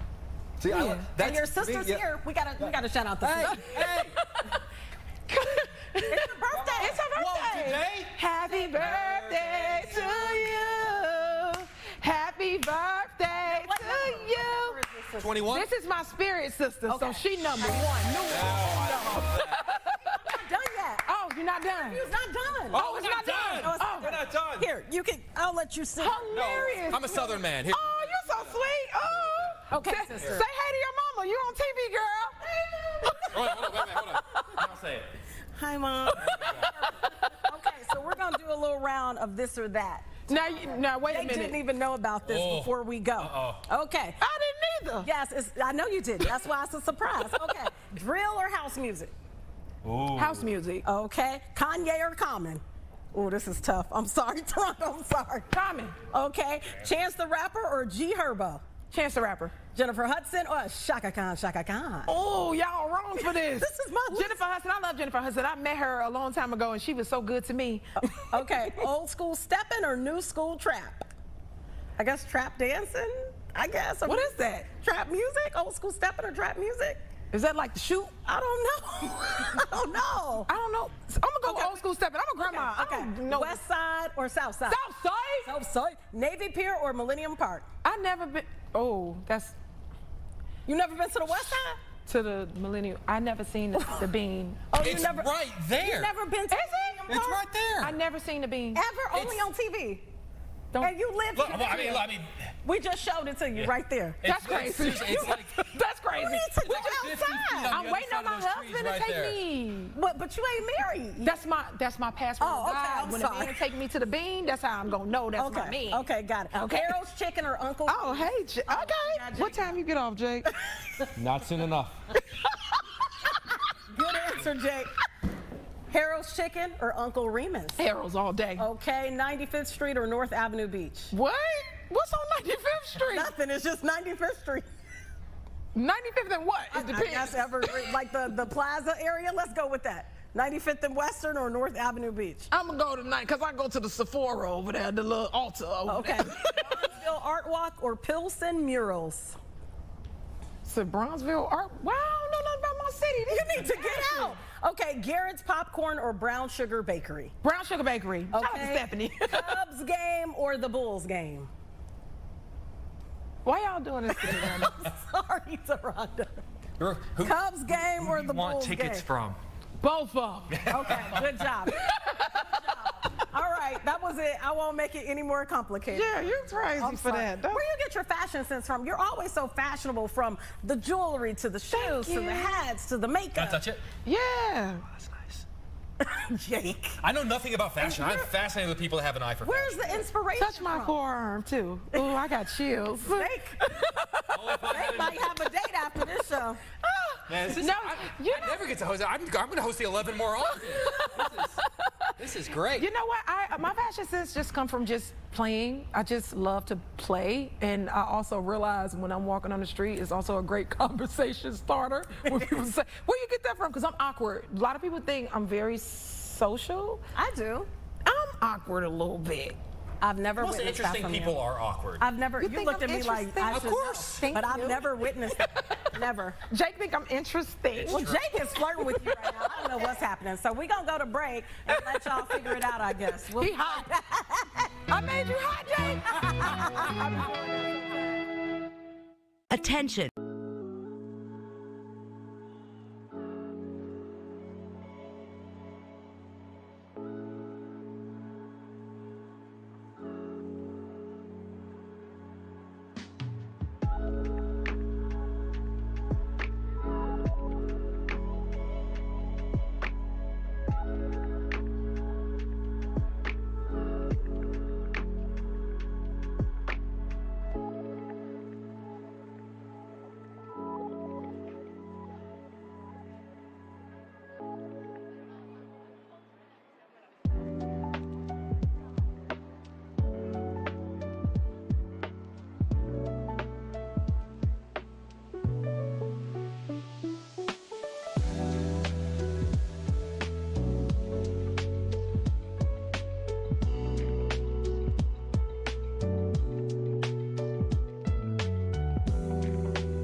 By looking at me, but I'm twitching my nose. Remember that? I did. All right. We're talking with Mandy Marin. We talked to her a couple of weeks ago. She has this whole get-up that she does to get the Bears to apparently win. A couple of weeks ago, we talked about her 2-0 record with helping the Bears by casting a spell in their favor, and she's joining us in studio from Chicagoland area. Mandy, thank you so much for being with us. I love your hat. You told me you made it. I did make the hat, and then a shout out to my friend Jen. My friend Jen, I designed the shirt, ran over to her house because she's a cricket queen, and she made it for me on Monday night. So we need to start selling the hat and the shirt. That is the goal. Because that's really cool. Yeah, I was just gonna ask. The goal is give me like a week or so, and I'll get that up and running. Okay, let's tell us about your ritual, so to speak, here, and what is done, and what will you be doing to make sure that they win come Monday? Okay. So typically I do a candle spell, but I remember enough from TV production in college that open flames in TV studios don't work. Are a big no-no. So I did modify a little bit to make it a more studio friendly. Emails that we've got. No open flames. No explosives. So no, what I did was I created a spell that just kind of used traditional, witch practices and protections and everything like that, and then incorporated Chicago elements into it. I saw you handling the sacred jar of jardinera. That's exactly where your mind went to. So what I usually do is I do a candle spell. I've been posting about them on TikTok. I've incorporated jardinera. I've incorporated celery salt. I use traditional elements like salt and bay leaves and cloves. And I've just kind of run with it. And I love this. Now, we're talking about the Bears. You've got the Bears, but the Cubs got a game tomorrow night, too. Is it a separate experience? Or are you all Bears all the time? So I'm right now a Bears because the #1 question I've been getting is you got to do something for the Cubs. Sure. A lot of the power behind this comes from intention. Sure. And I want the Bears to win. I am a White Sox fan. Sure. Yes. I don't think if I did a spell for the Cubs, it would actually do any good, and then I don't want to be accused of sabotaging them because overall I'm a Chicago fan. That's fair. That's fair. Did I cry when they won the World Series? Sure, but draw the line in the sand and then stand on either side of it. I respect that. So you don't want to, you don't want to do anything that give anyone the excuse to say, hey, we're not going to do this. So wait, how does this? All right, so get in there, Jay. Come on, closer to us so we can do this. So I decided today, instead of doing a candle spell, oh gee, yeah, get closer. I'm doing what's called a jar spell. So I'm doing today what's called a jar spell. So there's different, jar spells are great because you can leave them sitting on your shelf at home and look at them and think about them. You can carry them with you depending on what you put in there. I did bring candles just to, show what I usually do. So we can go ahead, and the way I usually start a spell is by cleansing the vessel that I'm using. A lot of times smoke is what's used to cleanse, but if you can't use smoke for violation we don't want to set it off up. You can also, it's gonna be a whole thing. You can cleanse using Tell me I'm wrong. Tell me I'm wrong. I ain't getting involved. Tell me I'm wrong. I am not here to get you guys in trouble. I want you to keep producing. So yeah, you can cleanse using like moon water or selenite crystals or sound. So you can kind of cleanse the area with sound that just makes it a kind of a blank canvas to work on. We then start out with just some traditional salt, table salt, sea salt, whatever it might be. Now, why regular salt? Regular salt has the celery salt. Right. Regular salt is for traditional protection. If you've ever seen like the show Supernatural, they're constantly throwing salt around themselves to scare demons away and everything. Okay. Yeah, so I used to throw that around me everywhere I go. So that's why I start. These demons be bothering me. Okay, but go ahead. I'm sorry. No. So that's why I always start with the regular salt. Throw them in the DMs. Whole thing. Go, just blow it on their face. Then I started adding celery salt because that's for Chicago protection. We know how important that is. I feel like this is like you're about to cook something. Like these are all like I am not gonna lie, it is the best smelling thing I've come up with. Yeah, go for it. Especially celery salt. Oh yeah, little something. Oh yeah. Something starting. Yeah. I mean celery salt. I feel like we need a hot dog now. I think my mom, hi mom, by the way, she is a huge fan of celery salt. She puts it on like cabbage and broccoli and cauliflower. She puts it on everything. Bonnie. Hi Bonnie. We love you. Yeah. Okay. What's it? Cloves. Oh, cloves are for strength. Okay, you can need tell these guys to be strength. Well, it all is in the jar. I get it. Could you do this for my fantasy team? I'm 1-4. Ooh. Shut up! I hear you back there. I'm assuming you're playing with people in the office. That's always a deal. Oh, they are laughing. You gotta play with strangers. I used to play. You're laughing near me. Yeah. But we're gonna put some cloves in there for strength because we need these guys to be strong. I love the smell of cloves. Like ham on Easter. Oh yeah. That's what that smells like. It's very holiday-ish. Yeah, exactly.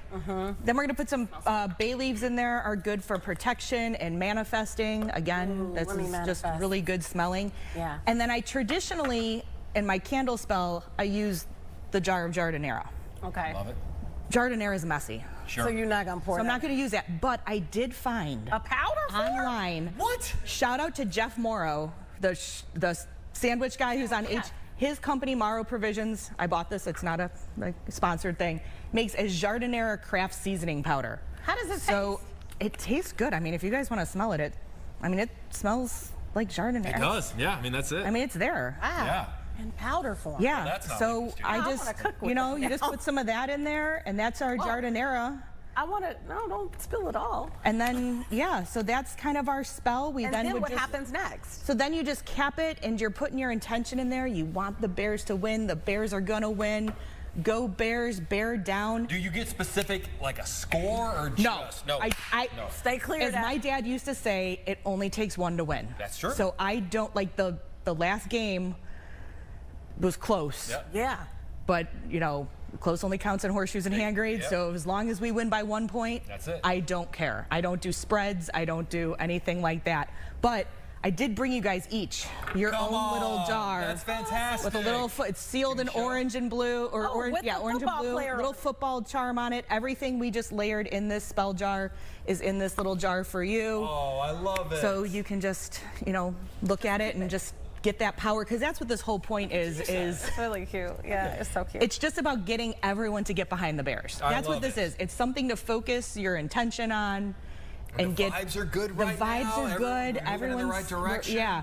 Coming off a bye week. Mandy, how did you find yourself becoming a quote-unquote witch? And then how do you feel about that? Because there's so many different interpretations about witches in our world. Some people feel like, oh no, witches are bad. I don't want anything. How did you find yourself here? So I've always kind of been on the spookier side of life. I don't know. You like Halloween? I love Halloween. I love horror movies. I grew up in a haunted house. Like literally? Oh yeah. Oh my God, what happened, Mandy? I grew up in a house. You gotta give us the story now. We've gone. We gotta go back to that. I grew up in an older house in Downers Grove. Shout out Downers Grove. And there were things walking around that house. There were things calling your name. You'd walk into things that weren't there. The lights would flicker, and you just kind of went about your life. So, you know, I've always been kind of in tune with that side of the world. And, you know, I've always had some stuff in my house. You always light a candle, you know, this kind of thing. And it just started to, like, I think it was a trip to New Orleans, actually, where I was like, you can actually, like, kind of more get into this. Like, you can, so I started getting stuff. The great thing about witchcraft is you do not have to go online and buy a starter kit. This is all stuff from my house, with the exception of the new candles that I got. But you don't have to have fancy spell jars. You don't have to have special ingredients. I mean, this is all stuff you can pick up at Aldi or Jewel or anything like that. So it's really easy to get into. There is always some, you know, you're going to run into people that are negative about it, but I'm not trying to do anything negative. That's not the energy I'm putting out there. I'm not hexing people. I'm not, you know, I'm not casting spells against our opponents or against people. So I'm trying to keep it positive and light. Than I am. I know. I mean, believe me, we all want to turn to the dark side. I get it. If I needed a fantasy win bad enough, trust me. If there was money on the line, maybe I get that. Okay, yeah. Or other punishments for fantasy. But yeah, I just try to keep it. Wait, fantasy football. Fantasy football. Oh, okay. It's Friday. I don't care if you're. It's not. I mean, it's a family show. Your safe word is Jardinera. I don't know. We're not just streaming anymore. We're on the air. But yeah, so I just try to keep it in a good, happy place. It's fun. Most of the people have been really excited about it. I haven't had any really negative thing aside from a couple Packers fans. But they're always that way. But that's just Packers. They're just a miserable bunch. You know, exactly. I said it. Yeah. Is the sky blue? Exactly. Right. Yeah. So yeah. Well, I love that, Mandy. Great. And you call yourself the office scribe on social media. What made you come up with that name? So I have a degree in creative writing from Columbia, right down the street. Thank you. Graduated many years ago, but thank you. So I've always wanted to be a writer. Didn't necessarily go that route. I'm in sales, but I would sit in my office and I would write. And so when back in the dark ages, when you had to come up with like a handle for something, I came up with the office scribe. I'd sit there and I'd write in my office. And now I did put a slash on it and add Bear's Witch, so that it's a little easier to discern. You're a storyteller. Yes, I'm a storyteller. And that's what it boils down to. Exactly. A lot of people write. Few people can tell stories as well as you do. Well, thank you. Yeah, I try. It's all about just sharing what you do and what you love. And you did hear from the Bears. I did. They did. Has anything else happened since they posted? They messaged you? Or... They commented on 2 of my posts on TikTok, because I'm predominantly on TikTok. Sitting across this building this morning over by the Starbucks over there on Lake, I did start an Instagram account. So there's an Instagram Bears Witch out there now. But yeah, no, they commented on my TikTok and said, like, you know, thank you and way to go and everything like that. So yeah, so it was nice to get recognized by them, that I'm not just sitting in my home office burning candles and stuff. I got to go back to something that you said, because I just always got to know. I'm one of those people that I just got to know. So I want to go back to this house in Downers Grove. What is the address, actually, if you wouldn't mind? It was 666. No, I'm kidding. No, so did you find a backstory to the home? No, I was a kid, we had a dirt crawl space, so I always just assumed there were bodies in the crawl space. No proof of that whatsoever, I think. But because of the spirit. It was just old, and when you see somebody like walking in your living room and there's nobody there, or you hear your voice called, you got to figure something happened.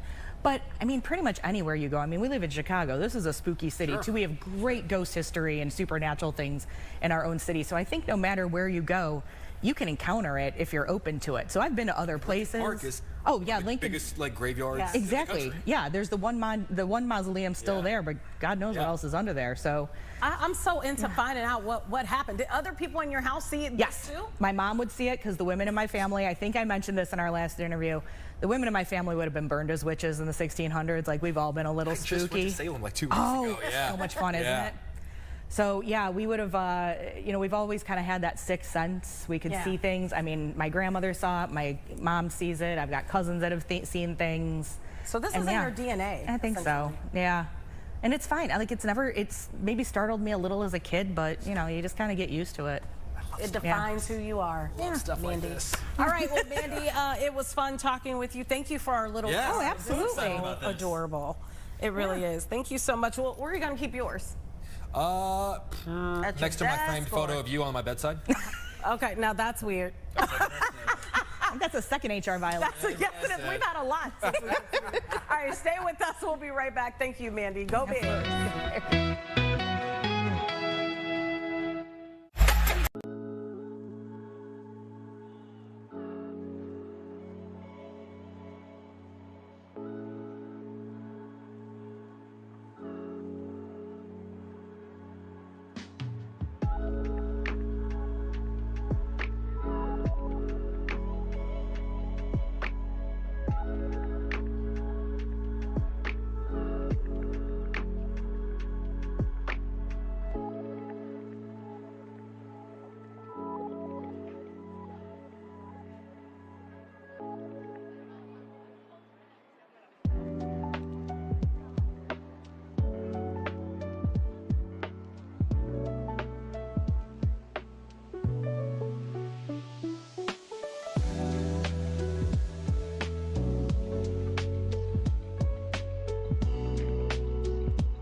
You're drunk at my sobriety party.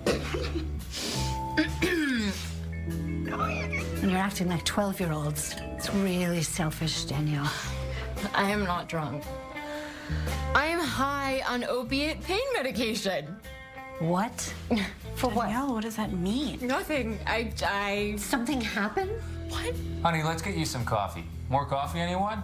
Yep. Shade-grown Costa Rican. Yes, please. Danielle, what did you do? Oh my God, did you get the surgery? Surgery? What's surgery? She had all her organs removed. What? What? All of them? She'd be dead. No, it's nothing. I just... Yeah, you did. How could you do that? Missy, shut up. You told Amy, but not me? She's my sister. I'm her mother, and I want to know what's going on. I should have gotten you a card. You need some water. No. Danielle, what did you do? What did you do? You know, a good movie can make you laugh. A good movie can make you cry. Yes. A great movie can make you do both. I think too many people look at that scene and go, I've been at that table before in some form or another. The new movie, Love, Danielle, it is the first scripted feature to tackle the decisions and the issues faced by an individual who carries the BRCA gene mutation but has not been diagnosed with cancer. It is estimated that about 1 in 200 to 400 individuals worldwide carry this gene mutation. The movie, co-written by and stars Devin Siddell, who has her own experience with this as well, and it stars actress Jaime King as well, and they both join us live. Ladies, thank you for taking the time. Oh, they're together. Yes. Hi. Thanks for having us. Thanks for having us, guys. Of course. First of all, I just want to talk about that clip we just saw, because that's the sort of moment that it feels like it's hard to script something like that, because it feels so real and so genuine. Too many people look at that table and go, I've sat somewhere around that table in my life. Can you talk about just that clip we just saw and how something like that comes together? Because it feels too real and genuine to just be all on the script page.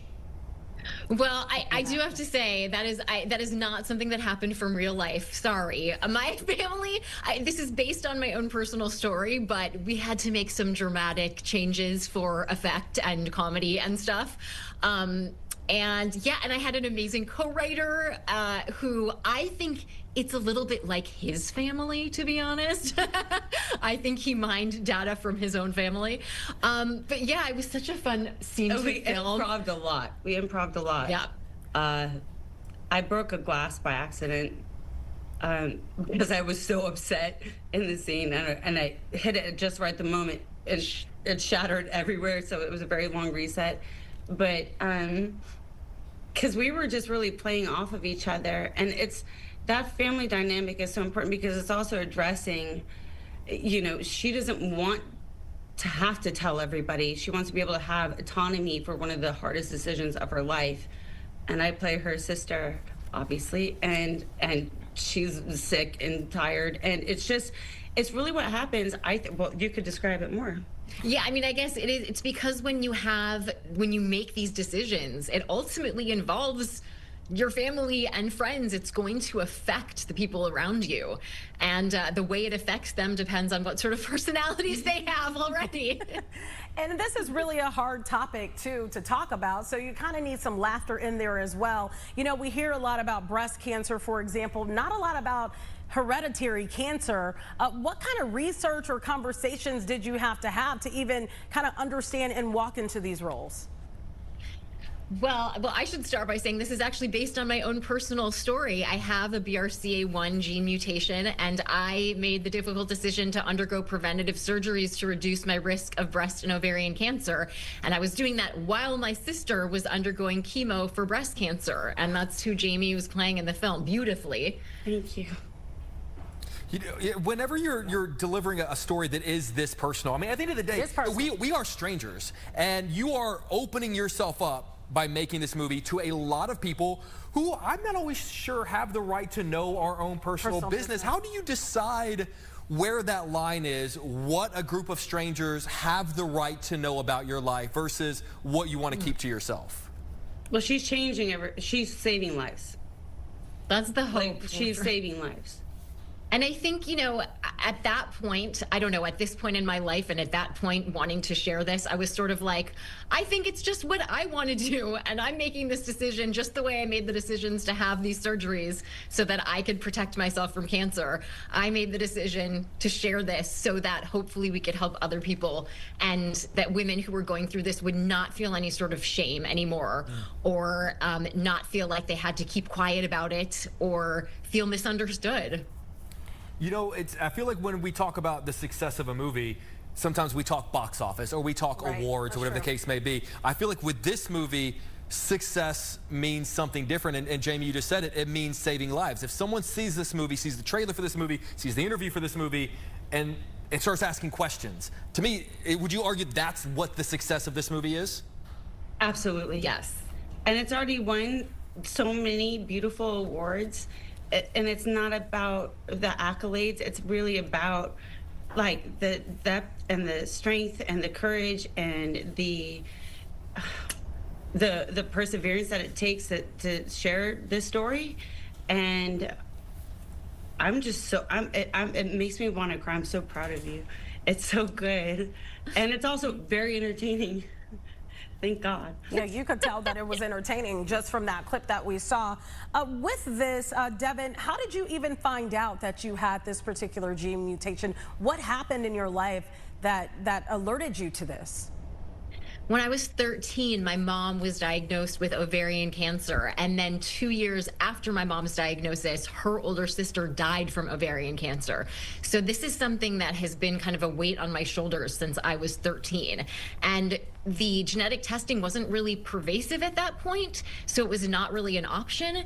And it wasn't until 20 years later when I was meeting with my OBGYN, and she said, you know, you should probably get tested, because not only will your insurance not drop you now, but they will cover preventative testing, preventative screening, and your preventative surgeries.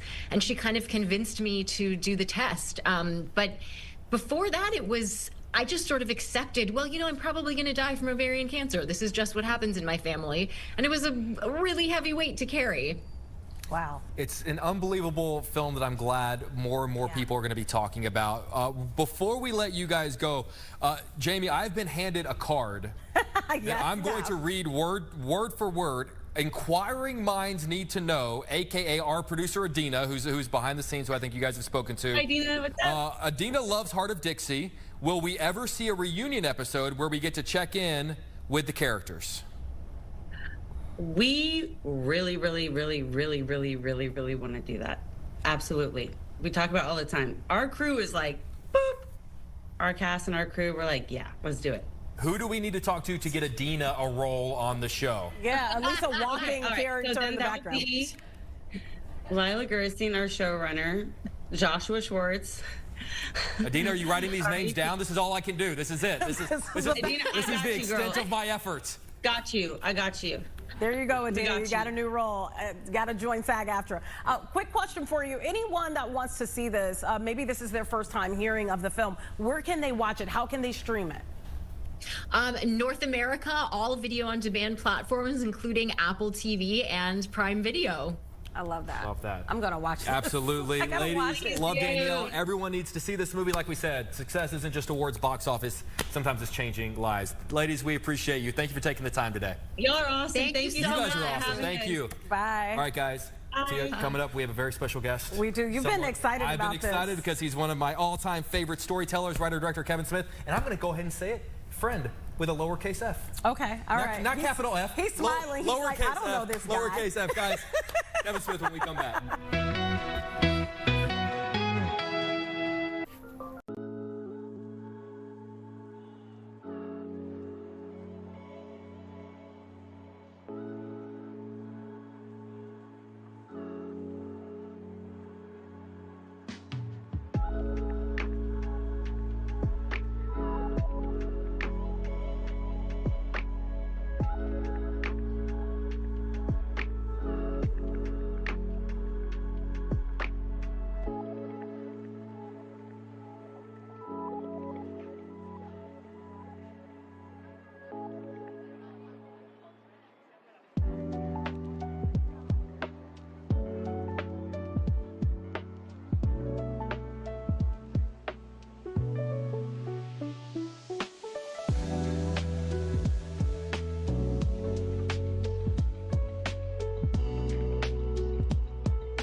Next guest, one of the most iconic writers, directors of his generation. He's Where? A filmmaker. Where? I got a whole spiel, man. Kubrick's here? Where? We're so happy you're here. Behind Clerks, Mallrats, Chasing Amy, and Dogma. And on a personal note, he's one of the few directors on the planet to invite me to his home, watch his movies early, and then drive me to another director's home. And it is a true story. But he seems really, you know, down to earth and humble just from the little conversation we had. A little bit. Kevin Smith, ladies and gentlemen, in town for ChronicCon. He's back. I am. Give it up. Look, since it's a Fox show, my legs are on display. Look at that. I mean, give the people what they Check that out, Chicago. Look at this. What they want. You're right. I forgot. Like, Jake came over, and who else? It was me and my buddy Kevin. You know, my buddy Sean. And Sean. Yeah. And the podcast is, give it a plug. Oh, I don't know if Real it's still Blend. Real Blend. So the Real Blend kids come over, and I show them, like, the earliest cut of Clerks 3. And then after they were done, they were like, hey man, do you know where Quentin lives? And I was like, I do. He's not far from here. I actually know where his house is. And they're like, we're going to take an Uber up there because they were going to go interview him next. And I was like, don't take an Uber. I'll just bring you up. So we were driving up and they were like, are you going to come in and say hi? And I was like, I don't have that kind of relationship with him where if I just popped in the front gate with y'all, I think he might be like, what is this? Like, what is going on here? These worlds colliding and stuff like that. But wow, how'd you guys pull that up? That is inside Kevin's house. Proof that it happened. Wow, that's inside Kevin's house. That is such a delightful memory. And I pass Quentin's house all the time. And when I pass it, that's the most recent thing. I mean, there's only 2 other memories. I went to see Shaun of the Dead there, and then I went to screen Red State there for him and Michael Parks. That's the #1 memory. But every time I pass that place, I think of you kids because I was like, I ferried the boys up there. Yes, you did. Dropped them off. And what did he say anything when you went inside? Oh, yeah, I think he said like, why didn't Kevin come in? I just think that would have been so weird. Like if he dropped somebody off in my house and he came in and said, hey man, it's cool. I just dropped them off. I'd be like, what are you doing here? There's no protocol for when one of your favorite directors drops you in the front gate of another one of your. There's no life like experience. But there's no book. There is a pecking order though. Like a lesser director dropped you off to a better director. It never goes the other way. You guys got started at the same time. We did, and look where he is. Oh, thank you for illustrating that for all of Chicago. They're like, you could have been him, but instead you're Chroniconing it. Yeah, I do. Well, we got to talk about Chronicon, which is such a great love letter to your relationship with your fans, which you've had since you got started. You have been, I know you make jokes about like being accessible, but there's something that we love about feeling like we can knock on your door and you'll answer, and that's what Chronicon is all about. Honestly, I feel like it's just something that always made sense to me. From the moment I got my foot in the door, like I was always more interested in what the person who paid money to watch something I made had to say. And back in the early days, unless you went to a public screening, you couldn't really find that out. The advent of the internet, when I first got on in like late '95, I was able to get in touch with somebody who literally bought a ticket on a Friday night, chose my dopey movie over somebody else's, and picked their brain. I was always most interested in those people. Like, they legitimized my dream. It's weird when you're outside of a thing and you believe in your heart and soul and head that you are that thing. And then you have to get the rest of the world to agree. I had people online, I didn't see them, I couldn't see their faces, they were college kids, but they agreed that you are the thing that you say that you are. So I gravitated more toward them. Even though critics were saying nice things, the audience like always held my heart. So I've always been very connected with the audience for years. Like my peers and actors I've worked with have been like, you spend a lot of time with the people who watch these movies.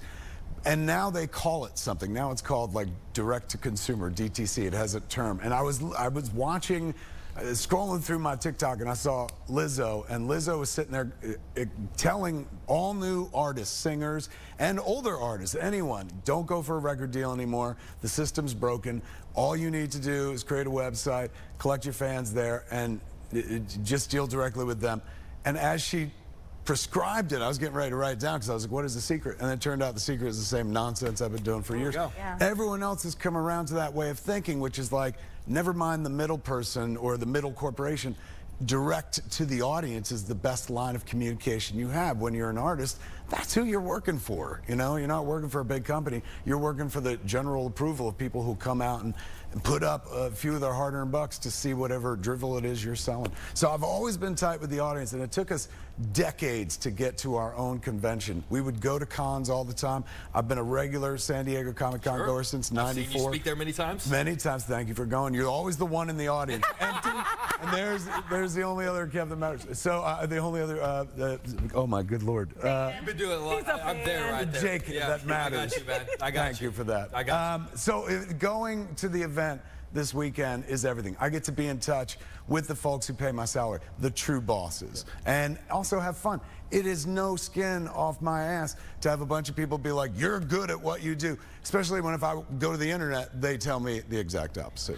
But where do you find that humility? Because we've had a lot of people sit in these seats, actors, you know, performers, singers, and they're not humbled like that. They're just not. I think coming from New Jersey helps. Like, you know, when you grow up in New Jersey, you're growing up in the shadow of something far far bigger than yourself. That's New York City. So you're always made to feel less than, and you always have to work hard. That's why every fourth person I meet in entertainment seems to be from New Jersey. Generally, people from New Jersey have to try harder, man. So I think that has a lot to do with it. I think also, like, before I became the thing I wanted to be, I got to watch other people go. And talking, you know, with erudition about their field makes sense for people who've done it a bunch. When I made Clerks, I only made one movie, and it looked like it was shot through a glass of milk. So the idea of getting up there and talking, waxing, you know, kind of smart about cinema didn't seem to fit. But I could get up there and be like, let me tell you the story how we got the cat to go to the bathroom on cue while we were making the movie. And telling funny stories about the process kept me humble, you know what I'm saying? Like, there's no part of me that feels highfalutin about making art, especially the older I get. At 55, I understand, like, I'm rarefied breathing for over 3 decades now of being able to make pretend for a living. So there's no reason to be arrogant about that. All reason to be nothing but slobberingly grateful to everyone you meet. Here in Chicago, since I've been traveling for the last 2 days doing press, number of people have been like, can we take pictures? And they're so sweet, like, can we? And like, I'm sorry to bother you. I was like, bother me? If you're asking me to take a picture, the plan is working. So like, this is what I need, thank you. And so yeah, there's never been any part of me that feels like arrogant about this stuff. I'm just so grateful to be here. Well, it's happening this weekend. It's at Hyatt Regency in O'Hare. Makes it so easy, man. No, it's the easiest thing. It's the easiest place to been there. I went last year. What is the information, the website where people can they can go to Chronicon for real and get tickets right now. But we're celebrating Mallrats this year, so it's a big Mallrats year. Yeah, Jason Lee's there. Of course, Jason Mewes. He's everywhere I go. He's my shadow. Jeremy London. Michael Rooker is there, Joey Lauren Adams, Renee Humphrey. So the Mallrats crew, that's what we're kind of focusing on. These are the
Live from Chicago, this is Fox 32 News at noon.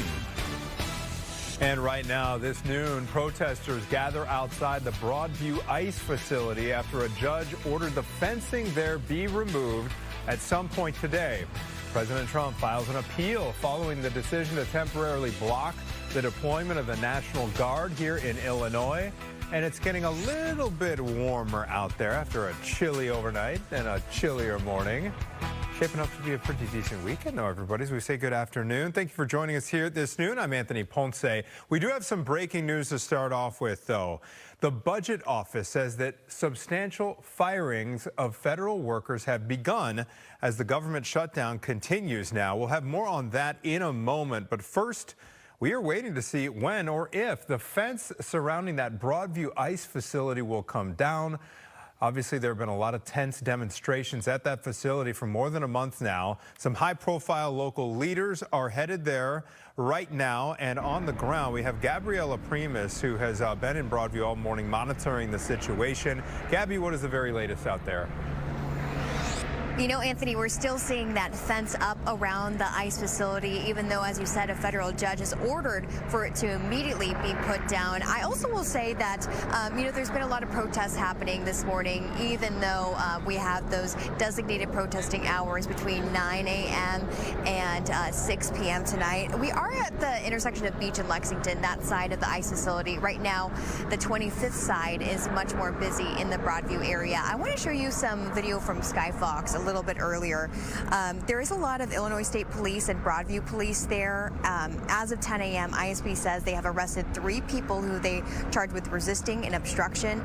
Also a note for you that 25th is closed. There is new information this morning regarding the fencing. A federal judge has approved Broadview's motion for a temporary restraining order requiring that the ICE agency dismantle the legally built fence on a public street in front of the processing center in Broadview that you're seeing right now. We have not seen any changes with this fence.